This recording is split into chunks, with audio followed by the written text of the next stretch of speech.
So, I'm Sam Wolson. And I'm Trevor Snapp. We're both virtual reality directors, also photographers, documentary filmmakers, amongst other things.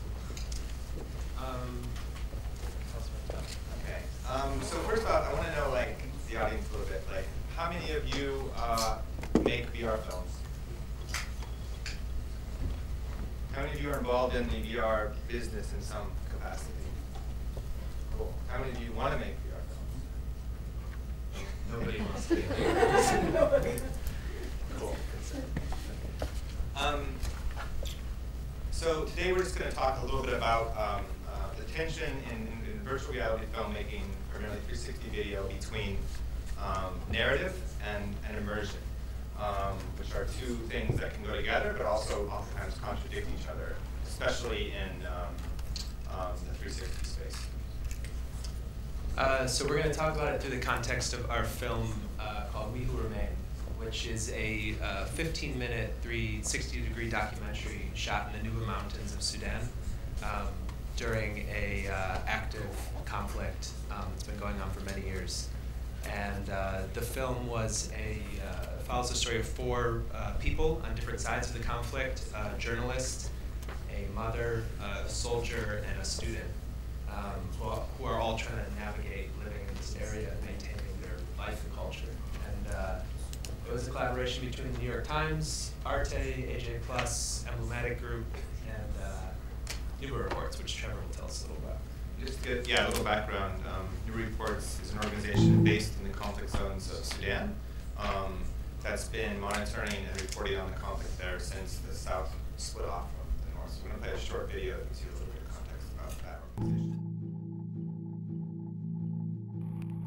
Generations of Sudanese have grown up in conflict, violence which the government hides from the world and its own people.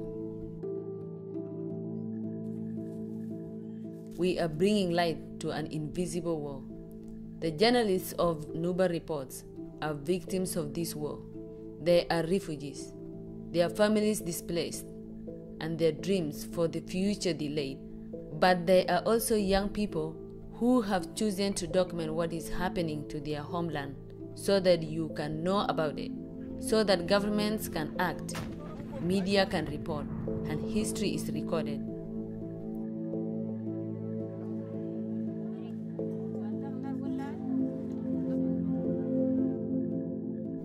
They work on the front lines of the battlefields, in refugee camps and remote villages, places where NGOs and journalists are banned.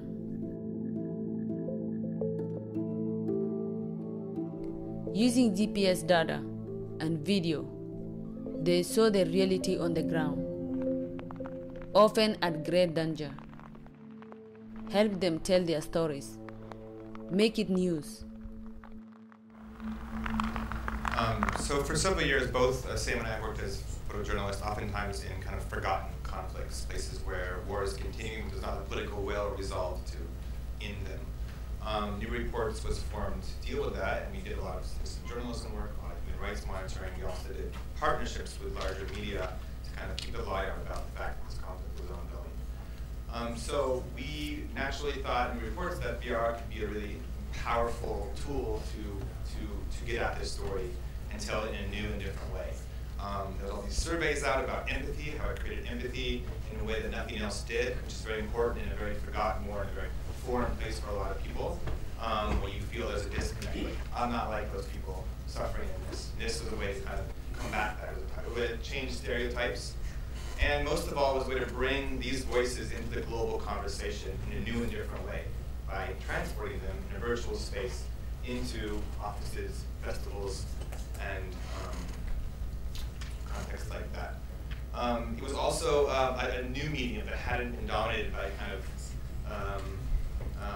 a lot of the tropes and again, stereotypes that we have tended to see on African reporting. So we're really excited to kind of explore that and find new ways to tell this story. So we wanted today to kind of talk you quickly through kind of our process of making this film, to learn a little bit about kind of how we dealt with this tension in storytelling, and think about what's next and what we can do better. So this was Trevor and I, both of our first attempt at VR film, which was started production on this about two years ago. And so there were a lot of technical sort of barriers to doing it at the time, but there were also just working in a place like this that's really, really remote, and just to get to the Nuba Mountains involves many sort of plane trips and crossing borders in various ways, and sort of logistical nightmares just to sort of enter the space, which has been, like we were talking about, cut off from humanitarian aid for generally. So that's besides the fact that we were working with sort of emerging technology. At the time we were working with this GoPro rig, which was basically 7 GoPros smashed together into a little tiny ball. That to do every single shot in the film, you have to actually turn on each of the cameras and then press play for each of the cameras and then turn off each of the cameras, and then it's a nightmare. So if you imagine, I'm sure some of you have done that in various different contexts. Imagine them doing that in a war zone where you have many other things to worry about besides turning on and off 7 different buttons in a war. This is the first day when we forgot the tripod and had to use a stick. Yeah. So it's a lot of improvising as well. But going into this, we knew that there were certain ways that we wanted to tell this story. So we knew that like I was mentioning earlier, we wanted to tell the story from different sides of the conflict, not just from a soldier's perspective or a mother or a student, but it was really important in order to tell the complexity of this, to represent different sides of this through those 4 different people that we ended up sharing their stories. We also knew that we didn't want to have any sort of overarching narration, any like voice of God narrator telling us what was happening in this place. We wanted everything to come through the voices of the people whose stories we were going to tell. And we also really wanted this to be observational. I'm sure some of you have had experience looking at other types of VR documentaries, and often they can feel a bit, what's the word? Produced. They can feel a bit produced, like things are happening staged for the camera in some kind of way. And so for us, it was really important to figure out a way so that when you're in these places, when you're in these moments, when you're with these people in these scenes, that it's real, and that's what's happening in front of you is real. And just a reason why that was also important in this context is that this war is a contested war. The government of Sudan says it's not happening, says they're not bombing people, kind of pushes back whenever there's a story reported, says it's not true, the footage is from somewhere else. So if you kind of produce something, it gives a lot of ammo to that side to say that this is not really happening, and kind of dismiss all of the work. So it was really important for to be as authentic as possible. Yeah, so early in the production process, I think one of the first weeks we were there, we ended up right at the border of where the conflict was. And we ended up in these caves with a bunch of kids and families who had kind of been crunched up in an area displaced from their homes. And we, a lot of people were hiding inside of these caves as there was shelling going on and different types of bombing. So kids and women would typically hide inside the caves.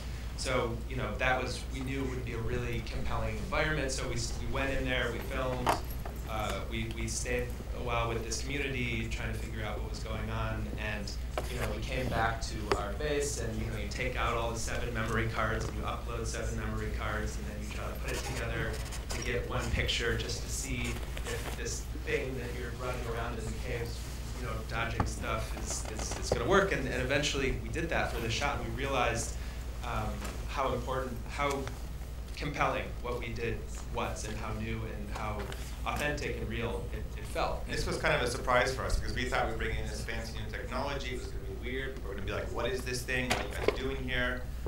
Luckily we had good access. We've been working there for a long time. People trusted us. But what was actually interesting is that it was a lot more effective. Typically it's me and Sam, 2 big white guys running around the big cameras, sticking in people's faces, and you get a certain advantage because of that. Here, we were putting the camera in the middle of a scene where things were happening, and we were going and hiding in the bushes in the dirt, 20 feet away, and hoping that what happened was interesting. And obviously some things didn't work out, but when it did work out, it was amazing. It felt like that real fly-in-the-wall thing that we always dream about as nonfiction storytellers, like where people are actually just going about their life. And obviously it was like, to get in that cave and set things up was quite complicated and took production and logistics. But like once that was happening, there was like a truth that emerged that was really exciting, I think, for both of us. Yeah, and I think it's something that, you know, going into this, or people have asked us before, you know, what, you know, isn't it, don't people respond to these cameras in a weird way? Isn't it sort of turning people off? But honestly, I think if people felt, I mean, you put the thing there, you kind of, we were kind of working in the same way a photographer works in some senses. You're kind of thinking about like what's going to happen around the camera, what's the light, where are the people, how are they going to move around the space. So you're anticipating a lot, thinking about how the camera is working in the space. And at the same time, then you have to leave and you kind of let the rest up, leave the rest up to life.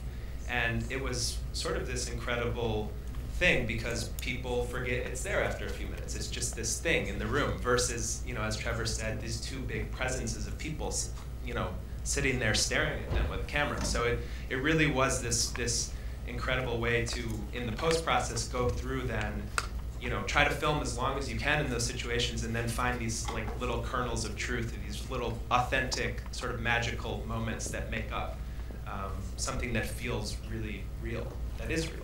So then we got back and we had all of our footage and we stitched it all together and we looked at it and we thought, this is amazing. We wrote a long script with lots of text, all these great interviews that we had gotten from people, and took the footage and took the text and like put it together in Adobe Premiere. We exported it and watched it, and it was really hard to watch.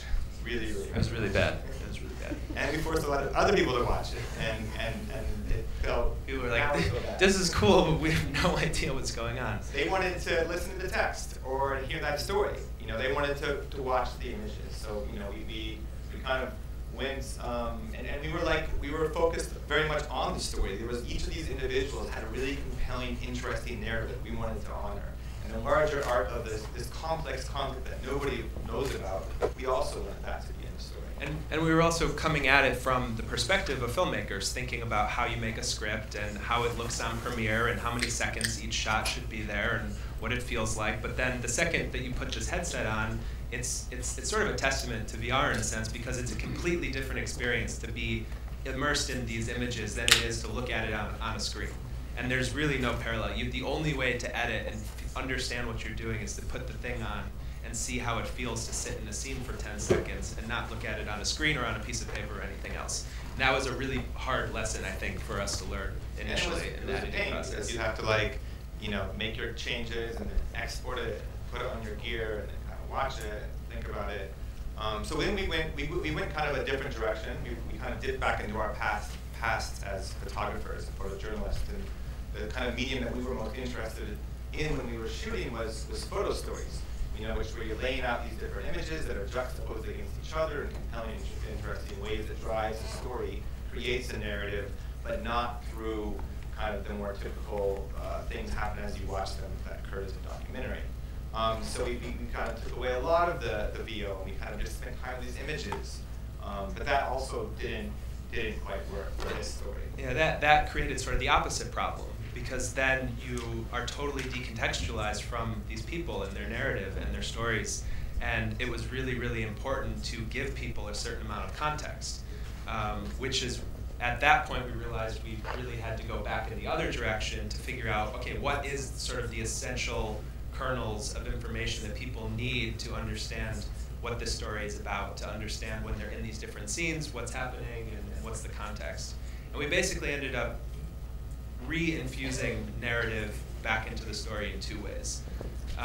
One was to basically create a scene in the film that provides some really basic context about what the war was, what was going on with the war in Sudan, and the history of South Sudan, the conflict, which you can see a little bit here, the panorama version, and you know. So that was really important, and it was really important thinking about this to also figure out a way to not pull people out of the world that we were building, right? So like a lot of ways that you see people putting information in 360 documentaries is like, you're on a globe and you're floating over the globe and here you are and you're gonna zoom into it or something.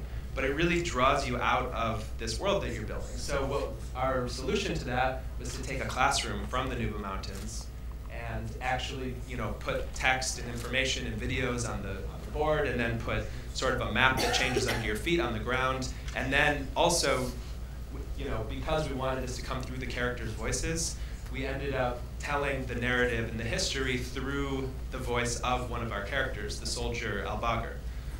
So it's not this voice of God telling you about the history of Sudan, it's Al-Baghr telling you about his home and what he's fighting for through this context. And those two elements together allowed us to sort of stay connected to the story while also bringing in new information.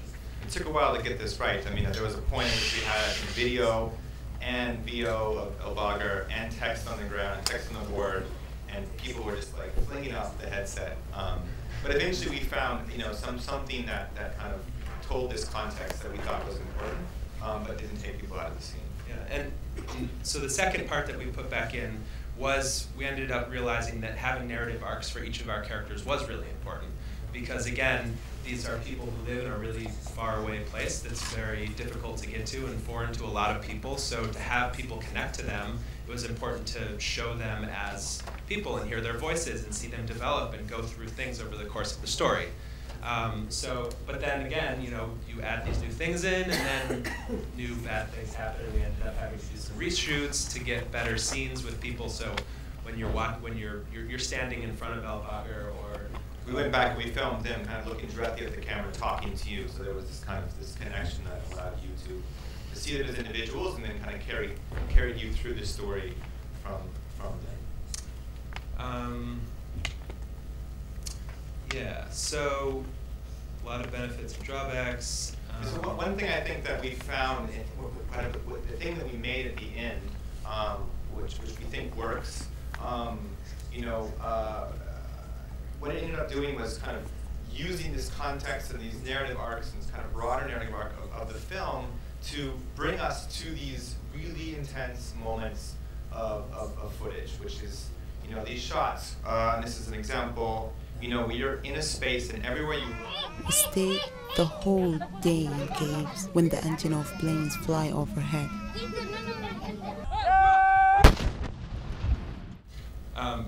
Yeah, just to go back to these shots for a second.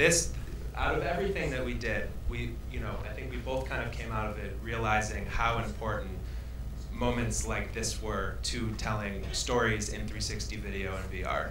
Because what's unique about something like this as compared to a photograph, as compared to a 2D video on a screen, as compared to other shots in the film, is that, first of all, anywhere somebody is going to look in this shot, they're going to have a meaningful experience. And anywhere someone's going to look in this shot, they're going to see something that somebody else won't see. I mean, there's other shots in the film where we're putting someone directly in front of you, and narrative-wise, it's important for the person to look at the person in front of you, right? There's only certain sections that have information that's important to convey to the viewer. In this shot, anywhere somebody looks, it's going to be meaningful, it's going to be adding something to the narrative, it's going to be something that's unique to telling a story in 360 video that's like why you would tell a story here and not in another place. And what that does is, similarly to like that feeling of being able to be kind of a fly on the wall in a certain context, this is allowing the viewer to have that incredible feeling that 360 and VR gives you of making up the story themselves. We all go through the world looking around, kind of, with these neural feedback loops, kind of trying to understand what we're seeing, making judgments upon it, telling ourselves stories. That's what we do every day voraciously. And kind of 360 allows us to do that in a narrative context, which is why it's so exciting. And it empowers the viewer. Obviously, it disempowers the director sometimes, but it empowers the viewer. And I think what we're most excited about is the way in which this medium can empower the subjects by kind of taking away the filmmaker in a certain capacity, allowing them kind of to live their lives in a very authentic way. It also allows the viewer to make up their story. But that only works if you are getting these kinds of compelling shots, this kind of great VR where like things are happening around you and you are putting the story together and you're picking and choosing kind of what you want, but it's all adding up to kind of a greater thing. Yeah, so, and at the end of the day, we kind of ended up after going from something really, really narrative-driven to lyrical, back to narrative, we ended up sort of with a compromise. And in some ways, a lot of the scenes that are more about information, with the character directly in front of you versus a scene like in the cave or a shelling scene, there's in the foxhole, various scenes throughout the film, those narrative scenes kind of work to build up these other scenes, to make those other scenes meaningful, in a sense. And those are really the scenes that are sort of the magic of telling a story in this medium. We're talking about that in a minute. We just want to briefly talk about distribution. We showed this film to people in Sudan. We showed it at festivals. It was published online in like an online website with AJ Plus, which a lot of people watch that, not using a headset, of course, the New York Times app. And we also showed it to very specific audiences. We showed it to MPs at the European Parliament. We showed it to... Is also released it, which this is the first time Arte is showing this version of the film here. If anybody's seen the film, or which is important. Film, which is tomorrow, 7/8. It's a French version, which is also coming out. And we also showed it to but we also had these very poignant, kind of more personal showings where we show it to Nuba refugees in Israel who hadn't been home for a decade, and that was, I felt horrible afterwards. I mean, this was so intense. They hadn't seen them, they felt like they were there, and it felt very unethical to not kind of give them at least a trigger warning of some kind this was going to happen. But I didn't know at the time that was the case. We also showed it to people in South by Southwest who were taken to Sudan and had this kind of real experience, and then were launched back into the very kind of corporate situation that is South by Southwest, and that was also somewhat traumatizing, but also maybe impactful as well. We showed people in Nuba Mountains, and they didn't really faze them because this is two of the people from that's Mosquito and Ordania from the film actually watching. But what we found out in kind of the mass showings, and also in kind of the more individual showings, is there was a huge amount of power in these types of films when targeted at a specific audience. You're not going to get the scale is great, but what's most powerful is when you show it to specific people, but you really have to think about that and you have to plan. And we had it, we didn't because we didn't know this. And I think a lot of us are kind of trying to figure this out at this point. And I think getting excited about small audiences is a really important way to go forward. Yeah, so the way we were kind of thinking about it at the end was sort of, we had sort of quality viewings, let's say, like we were showing it to congressmen and senators in the US, and then we sort of had the quantity ones, which is like people scrolling around on Facebook and having a very sort of, half experience. And honestly, for this type of content, it felt like a much better way to connect people with the story by having these sort of quality experiences, by having it in film festivals, by having it, kind of taking it to people directly. So we'll try to wrap up real quickly so we can take a few questions, but just to reiterate kind of, I think a really important thing is this kind of superpower that VR allows us, to kind of create and capture authentic moments and deliver them to an audience in a way that feels very authentic.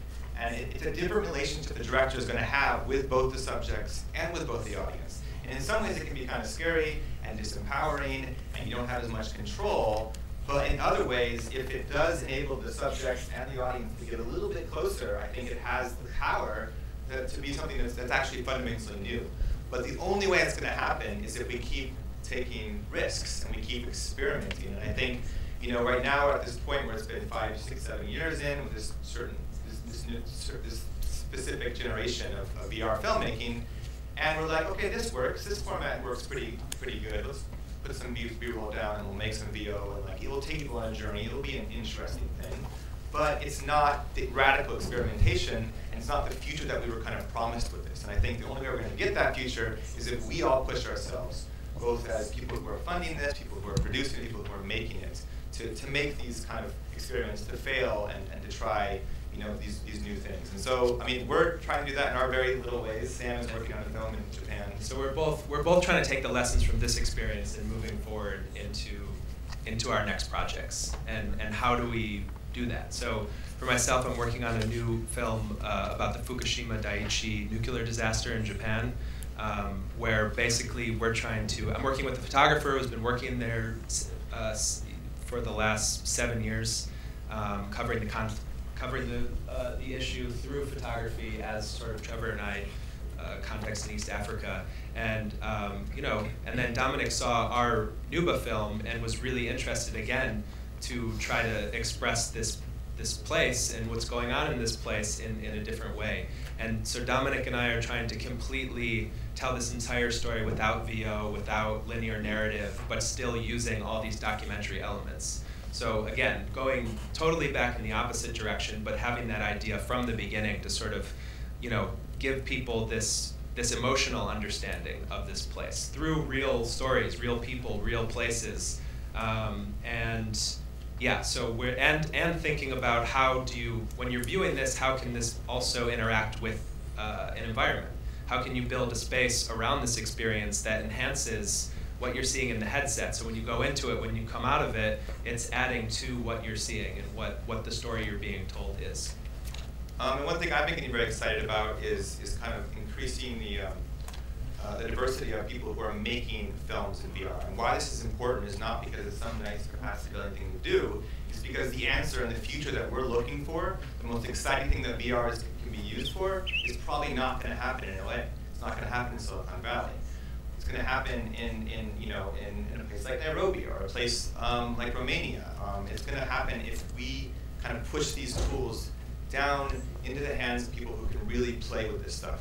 In the past, what happens is often when this high technology comes out, it's dominated by studios, people with money, people with resources, people with the power to kind of dominate the narrative. And as we know, that gets us into some trouble. An example of that is how Africa is seen. Africa is a place that is so stereotyped, so mired in prejudices that it's almost impossible to see, even when you're there. You know, it's.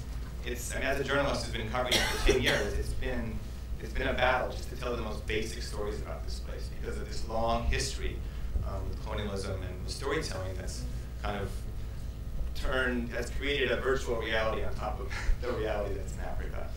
So one thing that's been really fun is we've been kind of doing hackathons in Nairobi and kind of just giving people cameras, letting them play. There's been a lot of really crappy stuff that's made, a lot of really fun stuff that's made, some really exciting stuff that's made.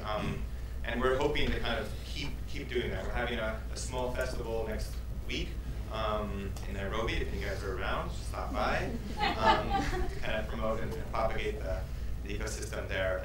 And we're really excited about kind of, about what's next. So yeah, we have a couple more minutes if anyone has any questions.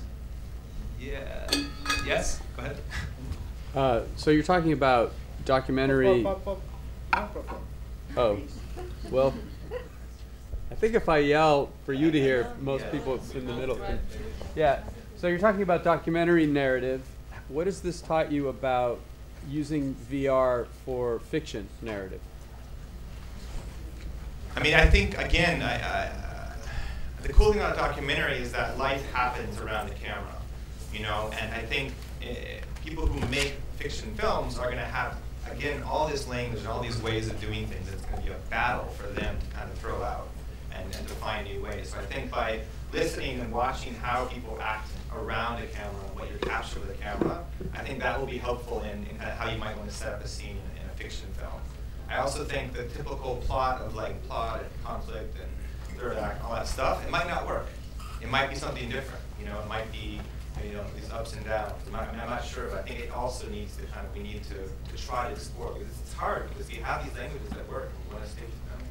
Yeah, and, you know, I think there's a lot of the same lessons that can be learned from fiction film. Just, you know, if you think about this scene in the cave we were talking about, there's some kind of environment that you're in where the viewer is sort of making the meaning all around them, rather than having a sort of heavy-handed director saying, like, this is what you need to get out of this scene, or this is what you need to look at now, and then you need to look at this, and sort of building these environments or setting up these scenes where it's more about the viewer exploring and building their narrative rather than forcing a narrative upon them. Crazy. I had a similar question, actually, so I'll shift it to it. Thank you. Great presentation. I'm curious, in next 5 to 10 years, from the lessons that you've learned now, how would you project this into a faster learning experience so we don't make a bunch of crappy VR? I mean, I think it's, you know, I think in some ways, it's a hard thing because, you know, for this film we had a lot of really wonderful partners, Arte, New York Times, AJ+, but working with those places comes with strings in a sense, where they want narratives to be told in a certain way, and they want narratives that they know will connect with their audience, which means relying heavily on voiceover and these things that we do in traditional film. So like, for instance, right now with this Japan film I'm working on, we want to do everything totally differently, but then it's a lot harder to find the funding for that to happen. So as a personal plea towards like content creators or people who are funding or thinking about this, I think there needs to be way more money going into content that isn't safe and that isn't sort of reiterating on ways that we're already telling stories. We need to experiment with new things, and there needs to be money to do that, or else we're just going to be in this cyclical loop of creating the same stuff that doesn't really connect with people ultimately. I mean, the cool thing is that, you know, the cameras that were available 2 years ago and was available now have come down in price. People can just get this stuff, they can start messing around with it. And that's kind of the exciting thing. I mean, there's this great hope of virtual reality of kind of being able to be a medium that doesn't come with all the baggage about the other medium that we have in the world. And it's like this whole new kind of Wild West, you know, like the internet used to be back in the day. But there's this also the reality of, you know, there will be money and power and all these different things that want to consolidate that medium and turn it into something that works for it, which is natural. So I think having a very healthy ecosystem, I mean, it's been great. There's been a lot of money that's come in from like Oculus and Facebook and things like that, which is great. It's sponsored a very kind of viable, vibrant storytelling matrix, but it's also very small, and it's a very specific type of people. And if it continues like that, if that's the only thing that there's funding, then we're going to have that kind of stories be told. I think also just, you know, even this is such a new thing that we're all doing and thinking about, and people are already trying to like put down rules on it, like don't move the camera, don't do this, you can't do this, you know. And I think all of this needs to be forgotten, and you just experiment and make things and forget about all these rules that people are telling you how to, you know, tell your stories and make things. Anybody else? Questions? More questions? Hi, thank you for your courage first, and your desire to show a world that needs to be shown. So, from my African roots, I thank you. I want to talk about, you said that it takes out from the director. I would disagree with it, because when you can get so close and actually give so much emotion to an audience, it is way more than we used to be able to achieve before. So what is your take on that? Yeah, I agree. I mean, I think I didn't realize, like, because as a photographer, you know, when you're getting there with your camera, you need to be close, you be like this. Like, it's a very intense, somewhat violent interaction when you think about it. You know, we talk about it, metaphors of shooting and things like that, capturing. So taking that away was really intense, I think, for me. And it was like, it wasn't a bad thing, but it was like that thing to be noticed, you know, and you're not kind of behind that camera, you're also not protected by it too. And I think there's a way in which that interaction is fundamentally changed. I don't think it feels like a control thing, and I don't think it is actually a control thing, but that feeling is very interesting to have. But it's the same but different too, because ultimately we're still choosing what to film, and taking, even though you can see more and explore more, we're still taking certain moments and putting them together and having certain sounds in a certain sequence with certain color profiles and things. So there's still a lot of direction that goes into it. It's just your relationship as a director and putting this together just changes a little bit from what a traditional film would be. But there should also be no illusions that VR is, you know, you can get closer to realities or some kind of connection to people, but it still is also a construction, just like any other sort of media is a construction. And that's something important to remember as we all move forward towards these experiences that are going to become even more convincing and even more higher resolution and all of these things. It's not reality. None of this is reality. I think also a different, like, there's a certain type of director that is good at making kind of 2D films. There might be a different style of director, a different type of person that's better at making these kinds of films. You know, and they might be more interested in that moment. They might be less interested in being behind the camera. You know, that might happen. I know, like, I've been very interested in like set designers and fashion designers that have done some really cool stuff, and like people who are not typically kind of that director on the set kind of person are making some of the coolest stuff. Yeah, like, and it, just to bring up your point about diversity and bringing this to different groups of people, or even the experience out here, the egg experience, from a chemist and a chef, I mean, I think having these different voices that aren't just filmmakers or directors or whatever is really going to shape this medium and make really interesting things in the future. Last question. Question's my favorite part. I don't really need a microphone, but my question is whether you have any interest in doing anything that's live transmission. I mean, if, taking off from your point, saying, so long as it's recorded, it's a construction. And people know it's a construction. However real it seems, they're experiencing a realistic reconstruction in effect. Whereas if you actually put somebody in that hut when the bombs are coming down and have them experience that in real time, isn't there a value to that? Especially when we're talking about documenting something as distinct from making an artistic film. Yeah, I think that's an interesting point. I mean, has anybody used like Periscope or some of these other live streaming apps to like follow news events?